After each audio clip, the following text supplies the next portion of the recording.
পারছো না, আমি বন্ধুদের সাথে বেমানি করবো কি করে? ও তাহলে তোমার বন্ধুরাই আগে হয়ে গেল। সত্যি আমি বেঁচে বেঁচে এমন একটা মানুষকে ভালোবেসেছি যে আমার জন্য সামান্য এইটুকু করতে পারবে না। তুমি জানো শাহজাহান তার ভালোবাসার মানুষের লেগে তাজমহল পর্যন্ত করে দিয়েছে। আসলে তুমি আমাকে ভালোই বাসো না, শুধু অপরূপ নাটক করো। না গো জান, সত্যি আমি তোমাকে অনেক ভালোবাসি। আমি স্বপ্ন ভাবিনি এত তাড়াতাড়ি তোমাকে ভালোবেসে ফেলবো। তাহলে দড়িটা ছেড়ে দিব বলো। দড়ি ছেড়ে দিতে হবে তো? যাও দেবো, তোমার জন্য আমি নিঃশ্বাস পর্যন্ত ছেড়ে দিতে পারি। সত্যি? হ্যাঁ সত্যি। সারাদেরকে যে প্ল্যান করে ফোটাইছে এইটুকু শালারা বুঝতে পারছে না। এদের কাছে কি করে বোঝাবো? ও জান চুপ, আমি পাগলা না ওদের মতো, আমি পুরুষ। একবার শোনো না। বেশি চোখ মারলে না চোখে পাক ভরিয়ে দেবো। চুপ করে বসে থাও।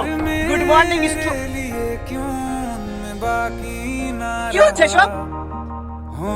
স্যার এই একটু পর দড়ি টানাটানি খেলা আছে তো, ওর হেরে যাবে বলে কান্না করছে, যা একটু সান্ত্বনা দিস। পুরা হারবে কি তোরা হারবে সেটাই তো বুঝতে পারছি না। তাড়াতাড়ি রেডি হইলে 8 ঘন্টা বাদে খেলা।